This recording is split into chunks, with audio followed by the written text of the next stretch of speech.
Hello friends. మనం శ్రీమద్ వాల్మీకి రామాయణం గురించి ఒక ప్రశ్న చూద్దాం. క్వశ్చన్ ఏంటంటే మనకి 4 స్టేట్మెంట్స్ ఇచ్చారు. వాటిల్లో ఇన్కరెక్ట్ వన్ తప్పుగా ఉన్న స్టేట్మెంట్ని మనం ఆన్సర్ చేయాలన్నమాట. ఇక్కడ స్టేట్మెంట్ చూసుకుంటే ఫస్ట్ స్టేట్మెంట్ వచ్చి Dadhimukha. Dadhimukha was the guardian of Madhuvana in Kishkindha. ఈ స్టేట్మెంటు కరెక్టే. దధీముఖ మనకి సుగ్రీవుల వారి మేనమామ, మధువనానికి రక్షకుడుగా ఉంటారు. తర్వాత సుఖసారణ. సుఖసారణులు వచ్చి the emissaries and ministers of Ravana అన్నారు. ఈ స్టేట్మెంట్ కరెక్టే. సుఖసారణులు మనకి రావణుని యొక్క అనుచరులు మరియు మంత్రులు. తర్వాత అరిష్ట. అరిష్ట అంటే ఒక పర్వతం పేరు. Hanuma climbed this mountain after taking permission from Sita. Seethamma వారి దగ్గర నుంచి హనుమంతుల వారు అనుమతి తీసుకొని అరిష్ట అనే పర్వతాన్ని ఎక్కుతారు. తర్వాత మనకి ఈ స్టేట్మెంట్ కూడా కరెక్టే. ఇంకా మిగిలింది ఫోర్త్ స్టేట్మెంటు ద్రోమకుల్య.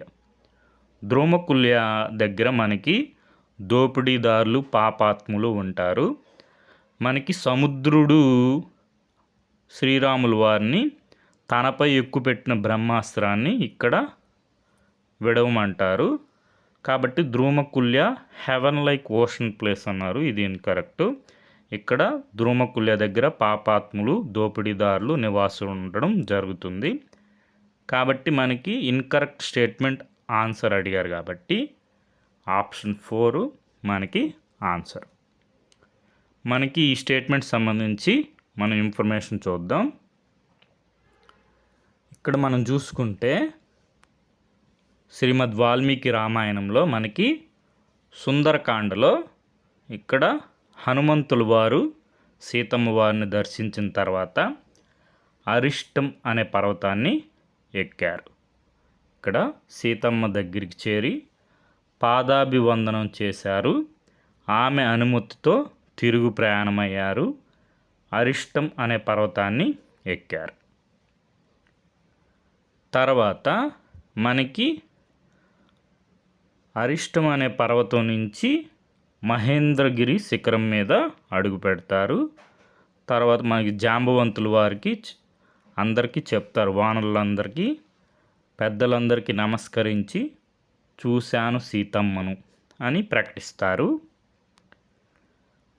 తర్వాత దారిలో అందరూ మధువనంలోకి వెళ్తారన్నమాట. అక్కడ తేనెలు తాగారు, మధువనాన్ని ధ్వంసం చేశారు. మధువనం సుగ్రీవుని రక్షణలో ఉంటుంది. అతని మేనమామ దధీముఖుడు దాన్ని కాపాడుతుంటారు. తరువాత మనకి యుద్ధకాండలో శ్రీరాముల వారు బ్రహ్మాస్త్రాన్ని ఎక్కుపెడతారు సముద్రుడిపై. సముద్రుడు వచ్చి మనకి శరణు కోరగా ఎక్కుపెట్టిన బాణం వృధా కారాదు కాబట్టి ఎక్కడ ప్రయోగించాలో చెప్పమంటారు శ్రీరాముడు.